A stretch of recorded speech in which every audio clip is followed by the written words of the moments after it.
안녕하십니까. SK텔레콤의 한교입니다. 오늘 거의 마지막에서 두 번째 같은데 조금만 참으시면 끝나니까 빨리 얘기를 할게요.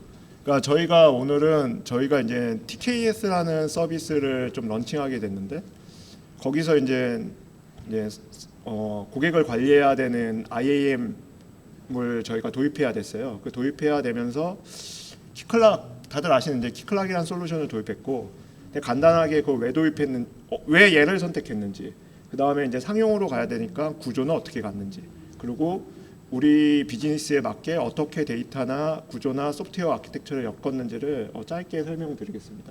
그래서 우선 구조하고 이제 시시콜콜한 얘기는 제가 하고 좀 더 기술적인 얘기는 저희 조동규님이 발표하실 것입니다.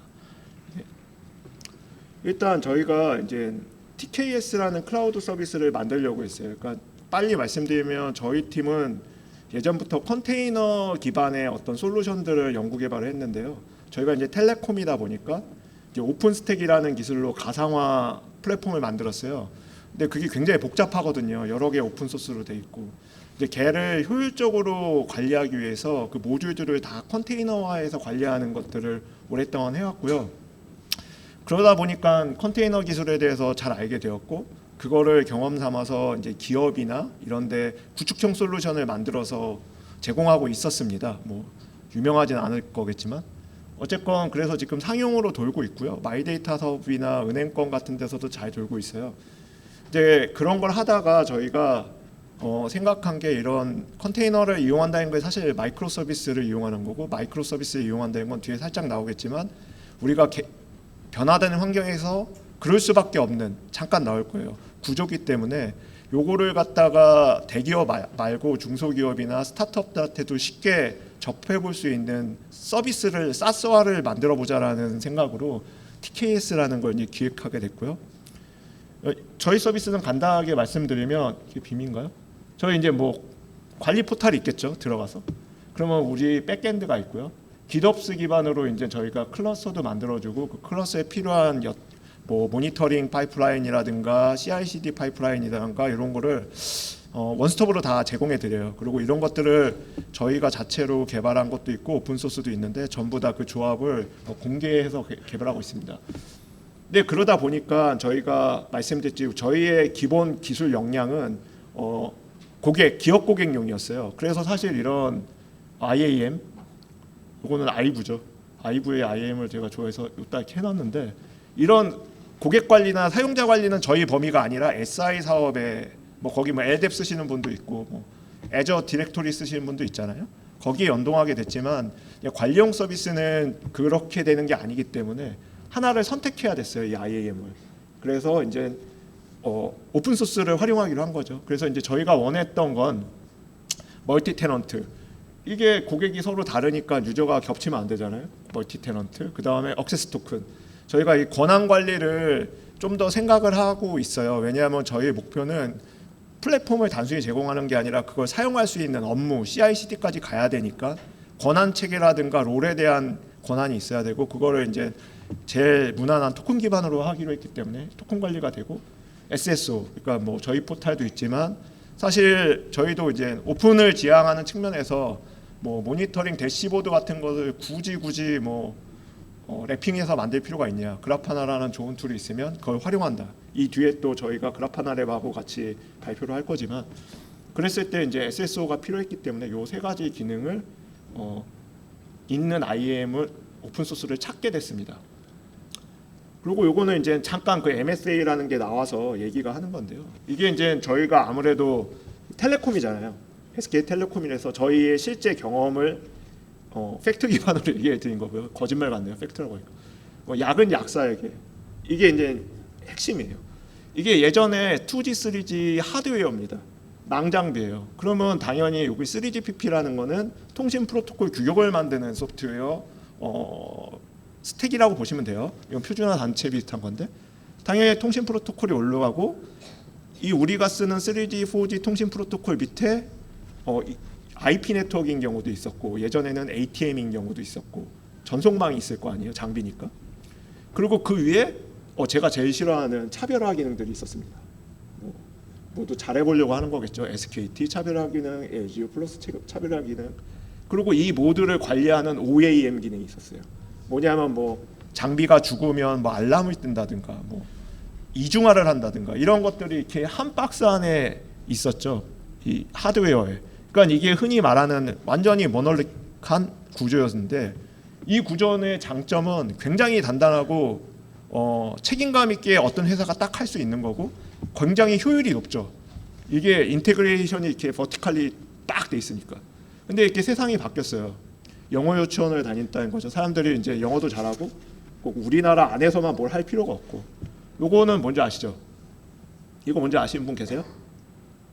엄브렐러입니다. 모르시나요? 바이오 하자드. 그렇죠. 이 못되진 않았지만 다국적 기업들이 많아요. 그러니까 구글이라든가 거대 자본이 때려 박는 거죠. 뭐 이길 수가 없어요, 애들을. 그 다음에 이제 인스타그램. 우리들은 주목받고 싶지만 관심받고 싶지만 또 누군가의 간섭받기도 싫어요. 지금 그렇게 됐죠. 그러다 보니까 각자 뭐 내가 이 회사에서는 저는 이제 삼성전자에서 굉장히 오래 있었어요. 이 장비를 만드는 일을 했었고요. 이러다 보니까 이 회사는 하드웨어가 왕입니다. 하드웨어가 왕이고 이쪽 소프트웨어 스택 하는 사람이 더 왕인 경우도 있고요. 뭐 이런 거 되게 복잡한 소프트웨어 하는데 이런 사람들은 쉽게 말해서 삼성전자에서 오신 분 손들어 보세요. 네트워크 사업부 쪽 없죠? 이쪽 분들은 진급이 되지 않습니다. 그렇기 때문에 이 회사에 있을 수가 없어요. 그러니까 이제 각자 전문 회사로 간 거죠. 그러다 보니까 실제로 이런 식의 개발은 에코시스템이 무너졌어요. 그래서 4G 마지막, 그러니까 LTE 어드밴스라고 하죠. 마지막과 5G 때는 기본적으로 제가 이 표준화 활동을 했었는데, 그때 키워드가 클라우드 네이티브였어요. 그 표준을 만들 때 가야 될 웨이 포워드였습니다. 그 이유가 산업이 바뀌었기 때문이에요. 그래서 이런 관리 기능의 대부분은 쿠버네티스 기반이 됐고, 3GPP는 요 위에 올라가는 파드, 그 다음에 차별화도 요 위에 올라가는 파드, 그 다음에 뭐 모니터링이나 뭘 하는 오픈 소스도 요 위에 오는 파드, 네트워크를 관리하는 그 무엇도 요 위에 올라가는 파드, 이런 형태로 진화했고요. 실제로 전 세계에 있는 모든 5G나 6G 장바들은 다 쿠버네티스 기반으로 올라가 있어요. 그래서 세상이 이렇게 바뀌었던 거죠. 근데 이게 QoS가 중요한 게 아니라 이제 MSA가 중요한 거죠. MSA라는 거는 말 그대로 그냥 뭐 어느 책에 나와서 뭐 육각형 벌집에 들어가갖고 무슨 팩터가 어쩌고 이런 게 아니라, 결국은 전문 업체가 서로 간에 큰 대화 없이 일을 할 수 있게 만들기 위한 것. 그 다음에 이런 관리 기능을, 예전 나이가 많으신 분들은 알 거예요. 기능, 비기능 요소 이렇게 나눴던 적이 있어요. 기능 요소는 비즈니스 요구사항, 비기능 요소는 운영하기 위한 기술들. 비기능 요소가 사실 어렵거든요. 근데 여기도 그렇지만 거기도 승진이 안 돼요. 근데 이 기능을 구글이 갖고 있는 쿠버네티스가 대신해 주는 거죠. 그래서 이런 식으로 잠깐 넘어갔다는 얘기를 해주는 거고요.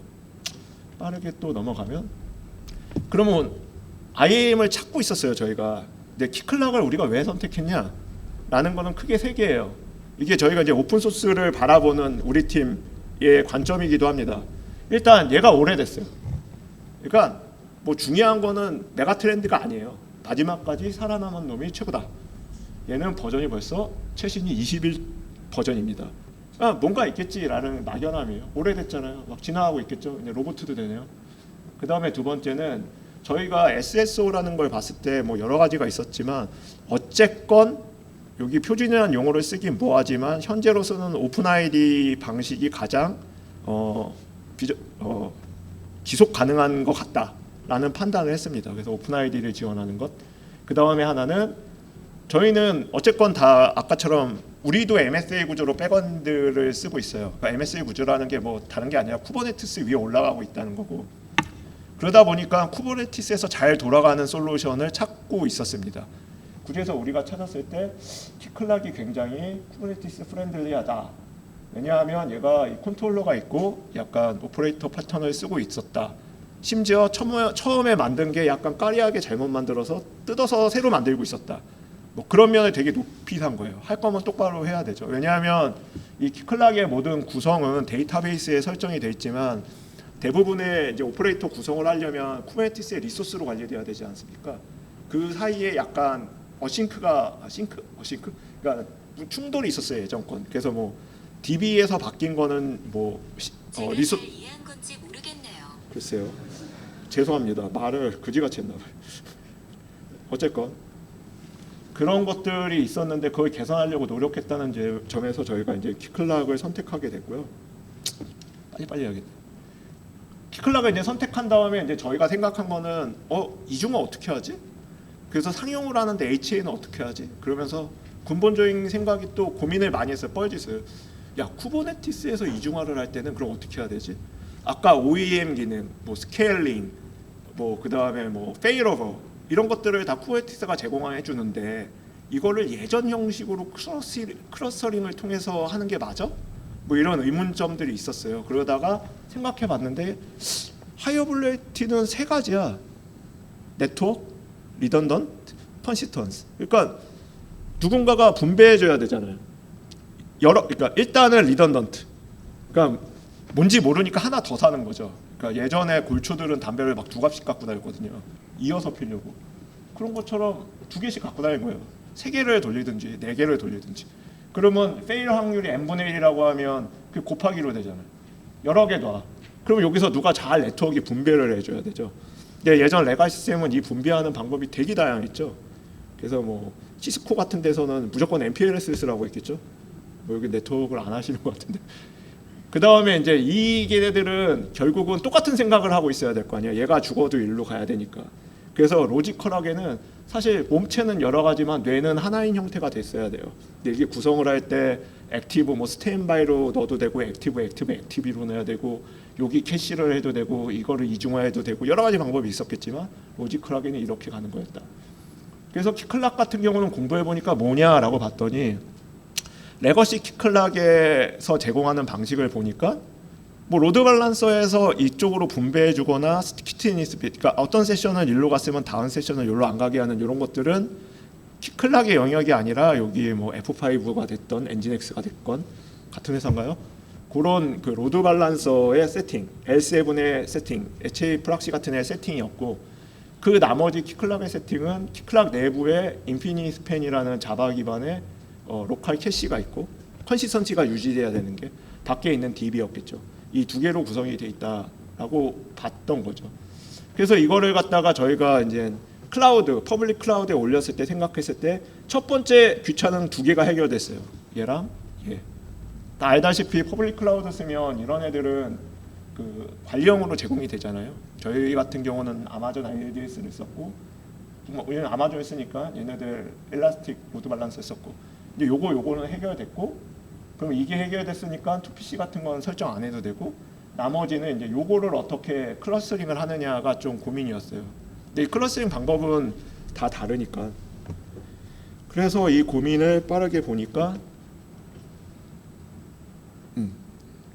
답부터 바로 이런 식으로 구성을 하게 됐습니다. 보면 아까처럼 로드 밸런서를 만들어서 분배를 해줘야 되는데 아까 보면 KC라고 되어 있는데 걔가 이제 여러 개 인스턴스죠. 그 키클락 얘를 뭐 3개든 4개든 뭐 리플리카 쓰시던 뭐 보던 간에 디플로이먼트로 관리를 해주죠. 그러면 요 점선은 쿠버네티스가 해준다는 얘기예요.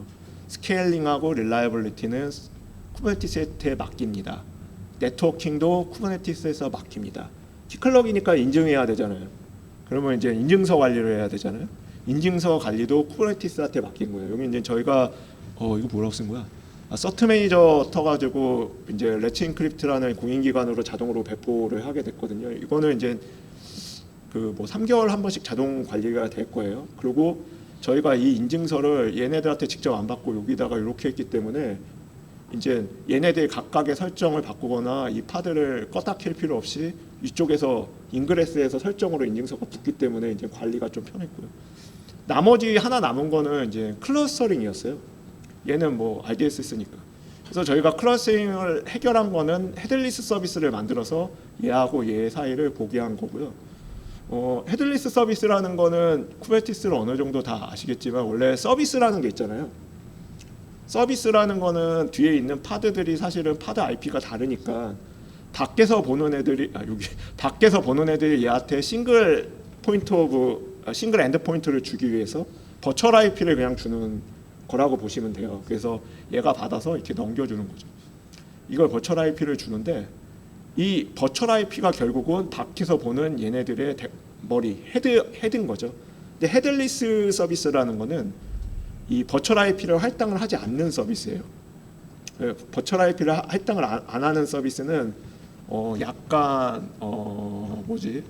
백도어도 아니고 약간 뭐 잡기술 같은 건데 쿠버네티스에 이 버추얼 IP가 없는 헤드리스 서비스를 만들면 이게 레이블이든 실렉터로 만들어 있던 퍼드가 생길 때마다 자동으로 여기 그냥 코어 DNS라고 썼지만 다른 걸 쓸 수도 있지만 쿠버네티스 내부의 서비스 디스커버리에 쓰는 DNS에 이 파드들의 주소를 갖다가 집어넣어 줍니다.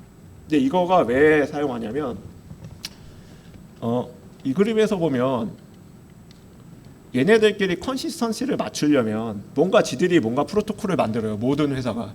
근데 첫 번째 관문은 얘가 얘의 존재를 알고 얘도 얘의 존재를 알고 얘도 얘의 존재를 알고 서로의 존재를 알아야 돼요.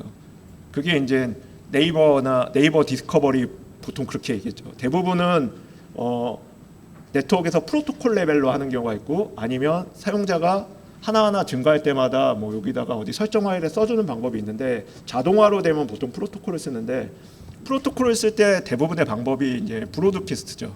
여기 있는 사람들한테 야, 나 영철인데 뭐 누구 어디 있어? 그러면 이제 응답이 하나씩 올 거 아니에요. 그러면 그거 갖고 주변에 누가 있구나. 그럼 내가 데이터가 바뀌면 내 네이버들한테 다 가르쳐 줘야겠다. 요런 절차가 일반적인데 문제는 이 클라우드로 가면 대부분 브로드캐스트를 다 막아 넣게 되죠. 왜냐하면 이게 오버레이 네트워크이기 때문에 브로드캐스트를 잘못 때리면 브로드캐스트 스톰처럼 전체적으로 간다든가 또 하나 브로드캐스트라는 게 결국은 하나 받아서 여러 군데 복사해 주는 건데 이게 뭐 예전에는 스위치가 하는 거였으니까 소프트웨어가 상관이 없었어요. 하드웨어가 하니까. 근데 가상화로 가면 그것도 소프트웨어가 하는 거기 때문에 로드가 많이 증가가 되기 때문에 보통 브로드캐스트를 막아줘요. 그래서 다른 방법들을 예전에도 광고했고 또 하나 방법은 브로드캐스트 도메인에 없이 리전별로 이중화를 시켜야 될 경우도 있기 때문에 그때 쓴 방법이 전통적인 게 이제 DNS 핑이라는 거죠. 누군가가 얘가 살릴 때마다 DNS에 자기를 등록을 하고 얘가 깨어날 때마다 DNS 공통으로 쓰는 DNS를 쿼리를 하면 얘가 쿼리하면 얘 주소도 가르쳐주고 얘가 쿼리하면 얘 주소도 가르쳐주는 이제 그런 것들이 이제 DNS 핑이라고 하는 건데 이 DNS 핑을 하도록 설정을 하면 되는 거고 대신 이 DNS의 등록을 자동으로 하는 거를 쿠버네티스 헤드리스 서비스를 만들면 이제 되는 거죠. 이런 식으로 해갖고 저희는 해결을 했고요. 이거는 이거 뭐 환경 변수로 할지 뭐 할지는 모르겠지만 환경 변수 기준으로 이제 캐시 스택, 쿠버네티스, 그러니까 쿠버네티스에 굉장히 친화적이죠. 이 말은 뭐냐면 뭐 UDP를 쓴다. 그러니까 브로드캐스트를 쓸 거냐, TCP 유니캐스트를 여러 개 쓸 거냐, 뭐 이런 건데 여기 이제 쿠버네티스 쓴다는 거는 결국은 TCP 세션을 여러 개 열고 그거를 디스커버리는 DNS라 쓰겠다는 속마음이 붙어 있는 거고요. 그다음에 이거 어차피 프레임워크가 다 자바로 돼 있더라고요. 하브 프레임워크. 자바 까먹었는데 제이보스 모드인데 거기에 프레임워크에 보면 얘네들이 그럼 공통적으로 갖는 이름을 갖다가 넣게 되는데 그 이름을 우리가 보면 쿠버네티스에 자동으로 이 서비스하고 네임스페이스로 이렇게 이름이 생기잖아요. 이거는 이제 우리가 알 수 있는 값이기 때문에 이걸로 등록해 놓으면 아까 이제 파드에서 얘네들이 늘어나건 줄어들건 아니면 다른 데로 넘어가던 이 이름으로 여기 등록되는 거고 얘도 이 이름으로 DNS에 불러서 네이버 디스커버리를 하는 이런 구조로 되어 있습니다. 예, 일단은 이제 여기 구조에 대해서 말씀드렸고요. 실제로 구현에 대해서 좀 더 말씀드리고 질문 받겠습니다. 안녕하세요. SK텔레콤의 조동규라고 합니다. 앞서서 키클락을 실제 운용 환경에 쓸 수 있도록 HA 구성하는 방안에 대해서 교수님께서 말씀을 드렸고 지금부터는 실제로 TKS 클라우드 서비스 내부에서 저희 키클락을 어떻게 활용했는지에 대한 얘기를 좀 해볼까 합니다. 네. 우선 멀티 테넌시입니다. TKS 클라우드 서비스는 그 B2B 서비스를 제공하다 보니까 조직이라는 개념을 갖고 있습니다. 그 조직 내부에는 보시는 바와 같이 AWS와 같은 클라우드 환경, 그 클라우드 환경 위에 올라가는 쿠버네티스 클러스터, 그리고 그 위에 올라가는 유틸리티 애플리케이션들, 이게 존재하게 되는데 이러한 클라우드 환경과 쿠버네티스 클러스터가 한 조직 내에 복수계로 존재를 할 수 있게 됩니다. 그래서 이 조직이란 개념 밑에 이 복수계의 클라우드 환경과 쿠버네티스 환경이 있다 보니까 이제 사용자 사용할 때 티켓 콘솔을 통해서 조직 코드를 입력하고 특정 조직으로 로그인을 했을 때 그 밑에 하부에 존재하는 모든 쿠버네티스 클러스터와 클라우드 계정을 관리할 수 있고 대시보드를 통해서 모니터링을 할 수도 있고 얼러트 같은 경고 메시지를 다 받아볼 수 있게 됩니다. 그 이외에 이제 티켓 콘솔에서 제공하는 대시보드나 얼러트, 그다음에 추가적인 기능들 외에도 유틸리티 애플리케이션을 통해서 특정 기능들을 더 사용할 수 있도록 그런 기능을 제공을 하고 있는데요. 그런 애플리케이션들 같은 경우는 그 UI 화면, 독자적인 UI 화면을 갖고 있었을 때 저희 티켓 콘솔 내부로 임베디드 시키기보다는 독자적으로 유지시키는 게 더 좋겠다라는 판단을 하기도 합니다. 그런 애플리케이션들에 대해서도 저희 TKS 클라우드 서비스 내부에 속하기 때문에 로그인, 추가적인 로그인, 아이디 패스워드 없이 로그인할 수 있도록 SSO 구성을 하도록 했습니다. 네. 그래서 앞서 말씀드린 조직의 개념을 보셨을 때 키클락이 익숙하신 분들은 아마도 이 렐름이라는 개념을 떠올리셨을 것 같습니다. 키클락에서의 렐름은 SSO를 구성하는 하나의 단위이고요. 그 하나의 단위이다 보니 저 내부적으로 유저 계정을 관리를 하고 또 유저의 그룹핑, 그룹을 관리를 할 수 있고요. 추가적으로 이 클라이언트라는 개념이 이 렐름 속에 있게 되어 있습니다. 이 클라이언트에 대해서 간략하게 소개를 드리면은 두 개의 다른 시스템이 연동을 한다라고 했을 때 각각은 서로에 대한 어떤 값을 알고 있어야 돼요. 그런 걸 저희가 연동을 위한 설정이라고 하죠. 그런 연동에 대한 설정이 클라이언트 개념이라고 보시면 됩니다. 그래서 유틸리티 애플리케이션으로 애플리케이션 A를 연동하고자 했을 때 렐름 내부에 애플리케이션 A에 대한 설정을 하게 된 걸 저희가 클라이언트를 생성했다라고 표현을 할 수 있습니다. 따라서 조직 A에 애플리케이션이 생성되는 개수만큼 렐름 A 안에 클라이언트를 생성을 해주면 되고요. 그다음에 저희 TKS 백엔드 서비스 자체도 하나의 애플리케이션으로 보면 이 렐름 속에 클라이언트가 존재해야 되게 됩니다. 그래서 이 TKS라는 클라이언트를 저희 백엔드 시스템과 연동하기 위해서 생성을 해놓은 거고요. 네.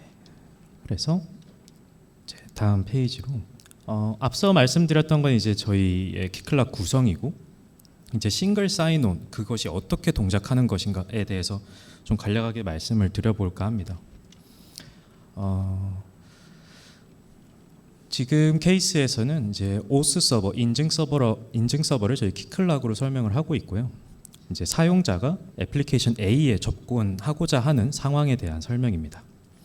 여기에 현재 제가 표시하지는 않았는데 이 오스 기능이 오스에 대한 설정이 기존과 조금 다르게 오픈 아이디 커넥트라는 이전에 교원님이 발표하셨던 그 오픈 아이디 커넥트라는 프로토콜을 사용하도록 설정이 되어 있다라는 전제가 깔려 있고요. 네, 그 설정이 깔려 있는 상태라고 좀 가정을 해주셨으면 좋겠습니다. 그래서 특정 애플리케이션 A에 일반적으로는 보통 애플리케이션 A가 갖고 있는 리소스를 노출하는 방식이 저희가 API라고 부르지 않습니까? 그 API를 보호하기 위해 이렇게 오스 미들웨어를 보통 두길 마련입니다. 보통 이거를 자물쇠, 네, 맞죠?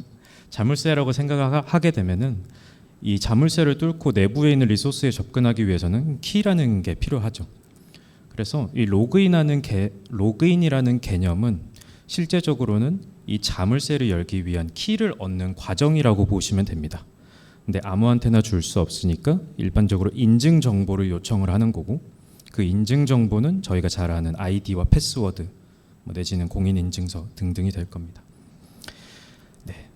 그래서 이제 유저가 애플리케이션 A에 접근하기 위해서 로그인 요청을 보낼 건데 애플리케이션 A는 이전에 오픈 아이디 커넥트 프로토콜 설정이 되어 있기 때문에 로그인은 키클락 가서 해라고 리다이렉트를 시키게 됩니다. 이 리다이렉트는 HTTP 302 스테이터스 코드 그 리다이렉트 메시지를 말씀드리는 거고요.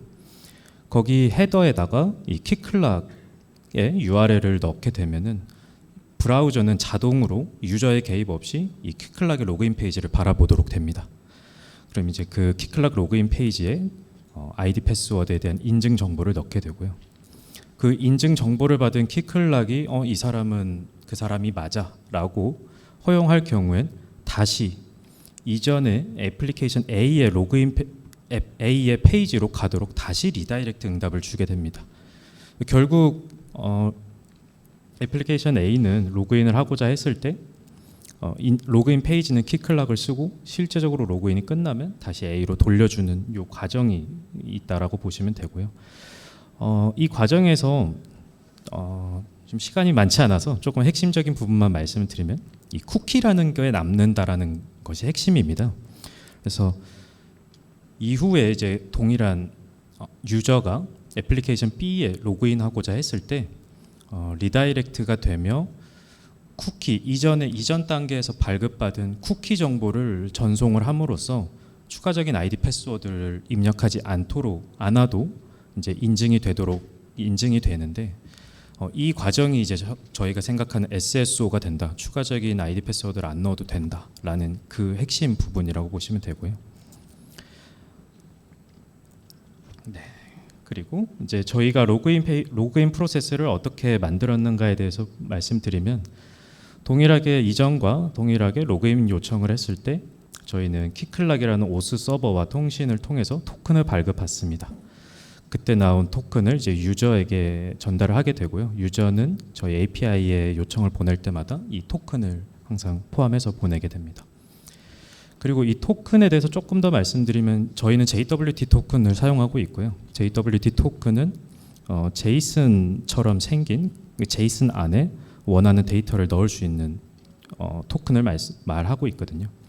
그래서 현재 요 3개 정도의 그 값을 더 추가로 넣어서 사용을 하고 있는데 이 오드는 오디언스를 뜻하는 걸로 TKS 클라이언트가 발급한 토큰은 애플리케이션 클라이언트 이외 TKS 클라이언트와 다른 이외의 클라이언트에게 애플리케이션에게 접근할 때는 제가 말을 좀 어렵게 하고 있네요. 그러니까 TKS 클라이언트가 발급한 토큰은 이 클라이언트와 연동되어 있는 애플리케이션에 접근할 때만 사용하도록 강제하고 싶을 때 이 오디언스라는 필드를 쓰게 됩니다. 그리고 이제 조직 코드와 그다음에 TKS 롤이라고 해서 저희의 사용자가 TKS 콘솔로 로그인한 사용자가 어드민인지 뭐 유저라면 뭐 특정 어떤 권한을 가진 사람인지 그런 권한을 표현하기 위해서 이 TKS 롤을 추가적으로 설정을 했고요. 이런 값을 통해서 저희 API 게이트웨이 쪽에서 밸리데이션 RBAC을 적용하고 있습니다. 현재. 네, 그래서 앞선 과정을 통해서 동일하게 애플리케이션 유틸리티 애플리케이션으로 접근했을 때 콘솔로 로그인한 정보가 쿠키에 남아 있고 그때 이제 키클락으로 리다이렉트가 되어도 다시 오리진 페이지로 넘어오게 되고요. 이를 통해서 추가적인 아이디 패스워드 입력이 없게 되는 것이라고 보시면 됩니다. 네, 그래서 이제 그 쿠키 정보에 대해서 이게 조금 설명을 드릴까 말까 했었는데 조금 간략하게만 좀 드리면은 키클락 도메인에 대한 그러니까 키클락 URL을 이제 도메인으로 해서 아래와 같은 값을 갖는 쿠키가 생성되거든요. 이건 여러분들도 브라우저를 통해서 그대로 확인할 수 있고요. 이 키클락 아이덴티티라는 애가 중요한데 이게 이제 이전에 이 사람의 아이디는 뭐고 세션은 뭐고 인증을 했었음이라는 그런 일종의 정보라고 보시면 될 것 같습니다. 그래서 이러한 쿠키를 통해서 SSO가 구성이 되었다라고 보시면 될 것 같습니다. 네, 그럼 시간 관계상 이것으로 발표를 마치고 Q&A 저희 세션 시간 10분밖에 남지 않아서 저희 쉬는 시간이 10분밖에 남지 않아서 마치고 앞에서 진행해 주시면 감사드리겠습니다. 그러면 이것으로 발표를 마치겠습니다. 좋은 발표를 해주신 한규호, 조동규님께 다시 한번 큰 박수 부탁드리겠습니다.